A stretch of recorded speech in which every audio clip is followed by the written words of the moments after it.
سورہ زخرف آیت نمبر 40۔ اعوذ باللہ من الشیطان الرجیم، بسم اللہ الرحمن الرحیم۔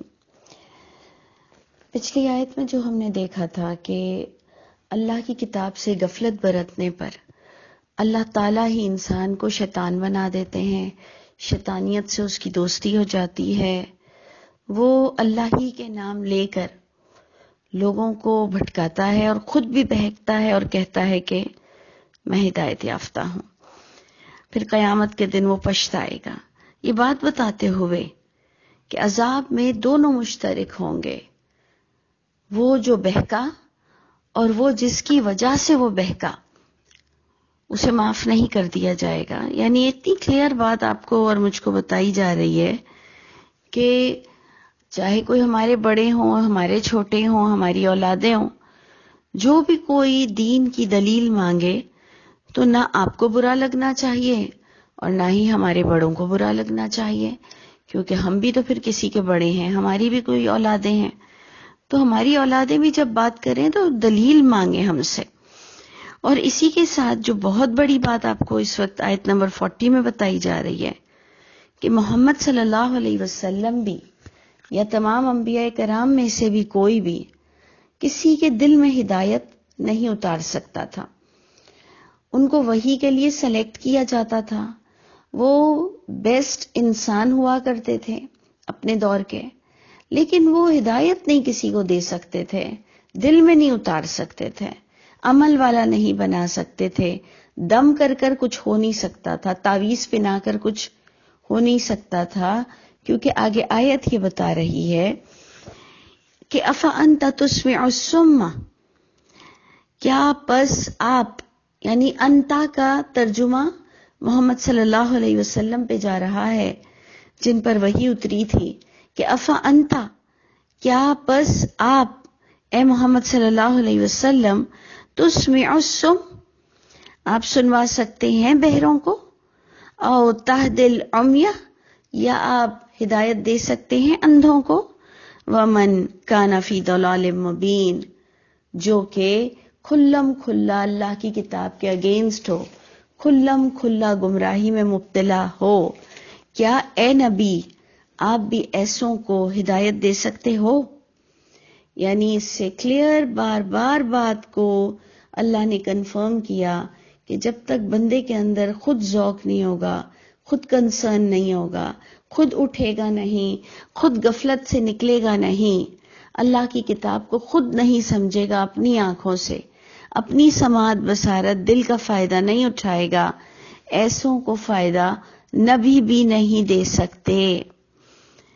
سوچئے کتنی بڑی بات ہے کہ اللہ تعالی ہم سب کو نیک توفیق عطا فرمائے۔ اس کے بعد دیکھیے ایک اور کتنی بڑی بات آ رہی ہے کہ فَإِمَّا نَذْهَبَنَّ بِكَ، یہ بھی محمد صلی اللہ علیہ وسلم سے ڈائریکٹ خطاب ہو رہا ہے کہ پس اگر ہم آپ کو، اے نبی آپ کو اگر ہم لے بھی جائیں، یعنی آپ کی وفات ہو جائے، آپ کو اس دنیا سے بھی لے جائیں،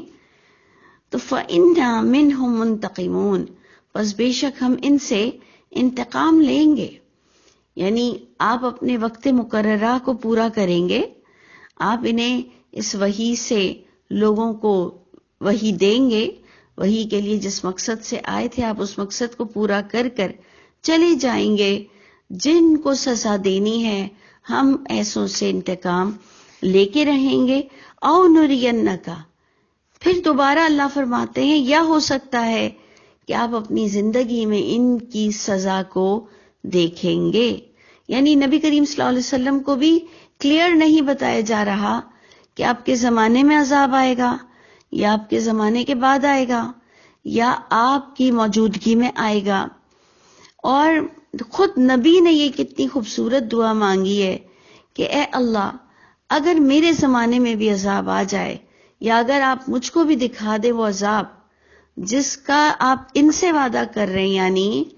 ان کی عذاب کو میں دیکھ سکوں، تو اللہ مجھے ظالموں میں سے مت کیجیے گا۔ یہ دعا میں ہمیشہ جب دیکھتی تھی کہ نبی کریم صلی اللہ علیہ وسلم کہہ رہے ہیں اللہ مجھے ظالموں میں سے نہ کیجیے گا، جبکہ ایک نبی جس کی خدا نے، اللہ تعالیٰ نے تعریف کر دی ہو، وہ بھی اتنا ڈرتے ہیں اللہ سے، اللہ کے قانون سے،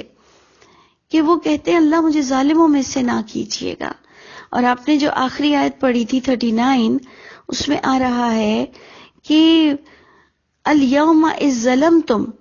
آج کے دن اگر تم نے دنیا میں جو ظلم کیا ہے، حق مارا ہے، انکم فی العذاب مشترکون، تو تمہارا حال یہ ہوگا کہ تم اب عذاب میں مشترک ہوگے۔ اللہ منافقوں کو اور کافروں کو ایک ساتھ جمع کر دیں گے۔ منافق وہ جو کلمہ گو، کافر وہ جو انیشل سٹیج سے اگر اسلام کو ہی قبول نہ کریں، دونوں عذاب میں مشترک ہوں گے۔ اتنی کلیئر بات سمجھانے کے بعد بھی میں اور آپ کسی پہ بھروسہ کریں، اور وہ بھی اللہ کی کتاب کے بارے میں، اور وہ بھی ان لوگوں پر بھروسہ کریں جو دوسروں کے بارے میں جھوٹ نہیں بولتے، جو اللہ اور نبی کا نام لے کر جھوٹ بولتے ہیں، منبر پر بیٹھ کر جھوٹ بولتے ہیں، کتاب پڑھ کر بتاتے ہیں کہ یہ کتاب بھی اللہ کی طرف سے ہے، جبکہ وہ غیر اللہ کی لکھی ہوئی کتاب ہوتی ہے۔ تو اللہ تعالی ہم سب کو، خود بھی ہمارے شر سے لوگوں کو بچائے اور ہمیں بھی لوگوں کے شر سے بچائے۔ تو آگے دیکھیں کتنی کلیئر دوبارہ اللہ فرماتے ہیں کہ یا ہم آپ کو دکھا دیں الذی، وہ عذاب جو وعدناہم، وعدہ دے رہے ہیں ہم، ڈرا رہے ہیں ہم ان کو جن عذاب سے ہو سکتا ہے کہ آپ کو ہم دکھا دیں۔ فَإِنَّا عَلَيْهِمْ مُقْتَدِرُونَ، بس بے شک ہم ہی ان پر اقتدار رکھتے ہیں، قدرت رکھتے ہیں۔ تو اے نبی، آپ کو کیا حکم دیا جا رہا ہے کہ فَاسْتَمْسِكْ بِالَّذِي، بس آپ مضبوطی سے پکڑیے، بالذی، اس وحی کو جو اوحی الیک، جو وحی ہوئی ہے آپ کی طرف۔ آپ نے دیکھا مضبوطی سے پکڑنے کا کس کو حکم ہے؟ وحی کو۔ بس آپ مضبوطی سے پکڑیے اس چیز کو جو وحی ہوئی ہے آپ کی طرف۔ انک علی صراط مستقیم، اس صورت میں بے شک آپ سیدھے راستے پر کنسیڈر کیے جائیں گے، سیدھے راستے پر کہلائیں گے اگر آپ نے وحی کو مضبوطی سے پکڑا۔ اس سے ہمارے لیے کلیئر ہوا کہ جب ہم اللہ کی کتاب کو مضبوطی سے پکڑتے ہیں، یعنی غور سے سنتے ہیں، سمجھتے ہیں، عمل کرتے ہیں، تو پھر اللہ فرماتے ہیں کہ پھر انسان سیدھے راستے کو پہنچ جاتا ہے۔ آگے آپ دیکھیے کہ ہمارے لیے بھی کہا جا رہا ہے کہ وَإِنَّهُ لَذِكْرٌ لَكَ وَلِقَوْمِكَ، اے نبی یہ قرآن آپ کے لیے بھی نصیحت ہے، آپ کی قوم کے لیے بھی یہی قرآن نصیحت ہے۔ جب نبی اس کتاب سے نصیحت لیتے تھے تو پھر میں اور آپ اس کتاب سے کیسے نصیحت نہیں لے سکتے ہیں؟ جب نبی اسی کتاب سے لوگوں کو عالم بناتے تھے تو آج میں اور آپ اس کتاب سے عالم کیوں نہیں بن سکتے ہیں؟ اور آپ دیکھیے کہ یہاں کیا لکھا ہے کہ یہ کتاب ہی نصیحت ہے۔ اس سے پتہ چلا، وہ بھی بات کلیئر ہو گئی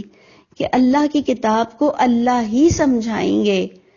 جس کو ہم کہتے ہیں تفسیر القرآن بالقرآن۔ اللہ کی کتاب اپنے آپ کو ہی سمجھائے گی۔ وَإِنَّهُ لَذِكْرٌ لَكَ وَلِقَوْمِكَ،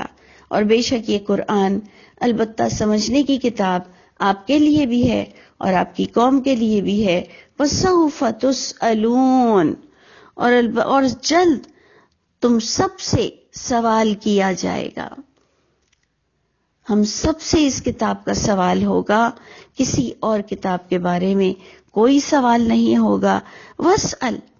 اے نبی آپ پوچھ لیجئے، من ارسلنا من قبلک من رسولنا، جس کو بھی بھیجا ہم نے آپ سے پہلے ہمارے رسولوں میں سے، جسے بھی بھیجا ہم نے۔ آپ پوچھ لیجئے کہ اجعلنا من دون الرحمن آلہہ، کیا بنایا ہم نے رحمان کے علاوہ کوئی اور اتھارٹی، کوئی اور کسی نبی کے زمانے میں کوئی اور نبی یا کوئی اور شخصیت کوئی اتھارٹی رکھتے تھے؟ تو پھر آج کیسے رکھیں گے کوئی نبی اور ولی؟ اللہ کے علاوہ کسی نبی اور ولی کے پاس بھی کوئی اتھارٹی نہیں۔ اللہ فرماتے ہیں کہ جس کی یعبدون،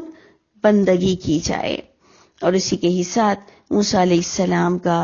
قصہ آپ کو بتایا جائے گا کہ انہوں نے بھی یہی بات کہی کہ البتہ یقیناً ارسلنا موسیٰ بھی آیاتنا، بھیجا ہم نے موسیٰ علیہ السلام کو بھی ہماری آیتوں کے ساتھ. یعنی جو وحی نبی پر ہوئی وہ وحی موسیٰ علیہ السلام پر ہوئی، وہی وحی کو لے کر موسیٰ علیہ السلام فرعون کے بھی پاس گئے، الی فرعون و ملئہ، وہ فرعون کی طرف گئے اور اس کے سرداروں کی طرف گئے. فقولا، اور انہوں نے ان سے کہا، انی رسول رب العالمین، بے شک میں میسنجر ہوں، میں پیغام پہنچانے والا ہوں رب العالمین کا. لیکن جب ان کے بھی پاس ہماری آیتیں آ گئیں، فلما جاءہم بآیاتنا، پس جب آ گئی ان کے پاس بھی ہماری وہ کلیئر آیتیں جس کو سورہ زخرف نے بار بار مبین کہا، جب وہ مبین آیتیں ان کے پاس بھی آ گئیں، اذا ہم منہا یضحکون، تو اس وقت وہ بھی اس نشانیوں سے، ان آیتوں سے مذاق اڑانے لگ گئے کہ کیا یہ آپ کو دین پورا بتائے گا. انہوں نے مذاق اڑایا، وما نرینہم وما نریہم من آیت، اور نہیں ہم نے دکھائیں ان فرعون اور اس کے سرداروں کو کوئی آیتیں، کوئی نشانی، کوئی معجزات، الا ہی اکبر من اختہا، مگر وہ ایک نشانی، ایک آیت دوسری آیت سے بڑھ کر ہوتی تھی، ایک معجزہ دوسرے معجزے سے بڑھ کر ہوتا تھا. لیکن انہوں نے جب اس کو نہیں مانا تو جیسے اللہ تعالیٰ نے پیچھے انتقام کا ٹاپک آپ کو بتایا کہ ہر انسان کو ایک وقت اور ایک ڈھیل ملتی ہے، جب وہ غفلت برتتا ہے تو اس پر شیطان لاد دیا جاتا ہے اور پھر اللہ اس سے انتقام لیتے ہیں. یہی حال ان کا بھی ہوا کہ وَأَخَذْنَاهُمْ، پکڑ لیا ہم نے ان کو عذاب کے ساتھ، لَعَلَّهُمْ يَرْجِعُونَ، ابھی وہ ان پر وہ والا عذاب آخری عذاب نہیں تھا، کیونکہ یہاں جب بات ہو رہی ہے لَعَلَّهُمْ يَرْجِعُونَ کی، کہ یہ وہ عذاب تھا کہ شاید کہ وہ دوبارہ اللہ کی طرف لوٹ آئیں. اس سے پتہ چلا کہ ہم پر بھی وہ فائنل عذاب سے پہلے کئی چھوٹے چھوٹے عذاب دیے جاتے ہیں کہ شاید بندہ نصیحت پکڑ لے، شاید بندہ اللہ کو مان لے، شاید بندہ گناہوں سے توبہ کر لے. اللہ تعالی ہم جہاں کہیں بھی غلطی پر ہیں ہماری اصلاح فرما دیجئے. تو آپ دیکھیں کہ یہ آیت سے ہمیں بہت کچھ سمجھ آتی ہے کہ اللہ تعالیٰ کی بڑی نشانیاں، بڑے معجزات دکھائے گئے، انہوں نے جب نہیں مانا تو ان کو ڈھیل پر، فائنل پکڑنے پر ان کا چھوٹا چھوٹا ٹیسٹ شروع ہو گیا، چھوٹے چھوٹے عذاب ان پر بھیجے گئے کہ شاید کہ یہ بندے لوٹ کر آ جائیں، لیکن انہوں نے نہیں لوٹے اور وہی ہوا کہ ان کا انجام بہت برا ہوا. لیکن آگے ہم اس کو اور پورا ڈیفائن کیا جائے گا جس کو ہم انشاءاللہ پھر کنٹینیو کرتے ہیں. اللہ تعالی ہم سب کے حامی و ناصر ہوں.